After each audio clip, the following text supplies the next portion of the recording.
December 26, 1944. While American paratroopers are starving in the snow at Bastogne, surrounded by the German army, a miracle arrives. Not from the sky, from 125 miles away. General George Patton just turned an entire army 90 degrees and drove through a winter hell in 48 hours. The Germans couldn't believe it. They thought they had more time. They were wrong. Again. But here's what's fascinating. The Germans didn't fear Patton because he was unstoppable. They feared what his presence meant, and that fear shaped their entire strategy for defending Europe. Reputation before reality. Let's start in March 1943. North Africa, the Americans just got destroyed at Kasserine Pass. It's their worst defeat of the entire war. German forces under Rommel smashed through Green American troops who fled in panic. So the Germans are watching. What will the Americans do now? Replace their commanders? Retreat? Give up? The answer arrived with one name: George Patton. He took command of 2nd Corps, and within 2 weeks, something impossible happened. The same soldiers who ran at Kasserine were now attacking, not cautiously, aggressively. German reconnaissance reported American patrols probing their lines with a ferocity they hadn't seen before. Rommel himself noticed. He wrote in his diary that American forces had suddenly become far more dangerous. This wasn't about reinforcements or new equipment. Someone new was in command, and he fought differently. In Sicily, Patton did it again. The plan called for British forces to lead, while Americans protected their flank. Patton had other ideas. His 7th Army raced across Sicily so fast that he beat Montgomery to Messina, despite starting further away. He covered 200 miles in 39 days, fighting the entire way. German after-action reports describe the campaign with a phrase that tells you everything.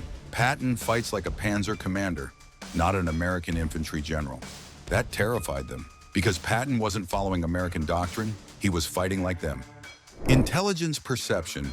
Here's what most people miss. German commanders were professionals. They studied enemy generals the way chess players study opponents. They looked for patterns, weaknesses, predictable behaviors. With most Allied generals, they found them. Montgomery was methodical, careful. You always knew what he would do next. That made him easier to fight. Bradley was competent but cautious. He didn't take risks. German commanders could anticipate his movements and prepare accordingly. But Patton, German intelligence reports used words like unpredictable, aggressive, and most revealing, dangerous. Field Marshal von Rundstedt, who commanded German forces on D-Day, said after the war that Patton was the Allied general we most feared. General Fritz Bayerlein, who commanded Panzer-Lehr Division, said Patton was the only Allied commander who had the instincts of a German panzer leader. Think about that. The Germans respected Rommel because he was bold and unconventional. They found those same qualities in Patton, and it scared them because he made decisions faster than they could react. He understood that war wasn't about careful planning and overwhelming force. It was about speed, shock, and violence of action. The fortitude deception. Then came the greatest trick of the war. In August 1943, Patton slapped 2 soldiers suffering from combat fatigue. The incidents became a massive scandal. Congressmen demanded he be fired. Newspapers called him unfit for command. German intelligence watched this with great interest. They'd identified Patton as the most dangerous American commander. Now the Americans might remove him themselves, but Eisenhower didn't fire him. He kept him in England, waiting. The Germans tracked his movements obsessively. They knew he wasn't commanding any forces preparing for the obvious invasion. So what was he doing? German intelligence concluded Patton must be commanding the main invasion force. It made perfect sense. The Americans wouldn't waste their best general on a secondary operation. So the Germans watched and waited. Where Patton went, that's where the real attack would come.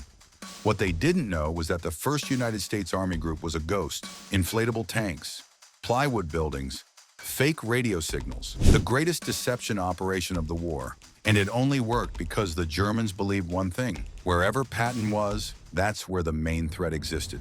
June 6, 1944. The Allies landed at Normandy. German commanders hesitated. Was this the real invasion, or a diversion before Patton struck at Pas de Calais with the main force? For 6 critical weeks, German panzer divisions sat near Calais, waiting for an attack that would never come. The divisions that could have crushed the Normandy beachhead remained frozen in place, all because of one man who wasn't even there. What Germans actually feared. On August 1st, Patton finally entered combat. He took command of 3rd Army in Normandy. In the first 2 weeks, 3rd Army covered more ground than any Allied force had managed in 2 months. German units that held defensive lines for weeks suddenly found Americans behind them. cutting supply routes, threatening headquarters. The German command structure in France collapsed. Units lost contact. Orders contradicted each other. Commanders didn't know where the front was because Patton kept moving it. Field Marshal von Kluge sent desperate reports to Berlin. The American Third Army is everywhere. This is what the Germans actually feared. Not that Patton was invincible, but that when he showed up, three things happened. First, speed. Patton moved faster than doctrine allowed, faster than logistics said was possible. By the time Germans prepared a defense, he was already past it. Second, breakthrough exploitation. Most commanders would pause after breaking through a defensive line, consolidate, regroup. Patton would accelerate. He understood that chaos was a weapon. The enemy couldn't recover if you never let them breathe. Third, loss of operational control. German commanders could predict Allied movements. They couldn't predict Patton. That uncertainty was paralyzing. Do we defend here? Has he already gone around us? Where is he actually going? At Falaise, Patton saw an opportunity to trap hundreds of thousands of German soldiers in a pocket. He pushed so hard that German officers later said it was worse than Stalingrad. At least at Stalingrad, they said, there was time to prepare. Patton gave them no time. Myth versus reality. After the war, Allied intelligence interrogated captured German generals. They asked, which Allied commanders did you respect? Which ones did you fear? The answers were remarkably consistent, and they reveal something important about why Patton was different. The Germans didn't fear Patton because they thought he was a military genius who never made mistakes. He made plenty of mistakes. They didn't fear him because he had better equipment or more soldiers. Often he didn't. What they feared was that Patton created conditions they couldn't control. When you faced Montgomery, you knew the fight would be methodical, grinding, attritional. You could prepare for that. When you faced Patton, you didn't know what he would do next. You only knew it would be fast, violent, and would cost you.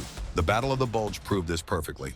December 1944. Germany launched its last major offensive. Most American generals talked about weeks of preparation before counterattacking. Patton said 48 hours. The other generals thought he was grandstanding. It was impossible. You can't turn an army 90 degrees and attack on a different axis in 2 days. But Patton's intelligence officer had predicted the German attack when everyone else dismissed it. Patton had quietly prepared contingency plans. When the attack came, he was ready. The Germans couldn't believe it. They'd expected weeks before any serious counterattack. Instead, Patton was hitting their southern flank in 48 hours. Even at the end, they never learned. From North Africa to the Ardennes, they kept underestimating how fast he could move. Conclusion: the lesson. So what made Patton different? He understood something the Germans recognized immediately. He thought like them. German military doctrine emphasized speed, aggression, exploitation of enemy weakness. The Blitzkrieg was built on these principles. Patton had studied German tactics for decades. He'd internalized their philosophy of war. When he commanded an army, he fought the way German generals wished they could fight. But there was something else. The Germans could predict what most Allied generals would do. They understood American and British military systems, the doctrine, the caution, the reliance on overwhelming firepower. Patton didn't follow the rules. He attacked when doctrine said to defend.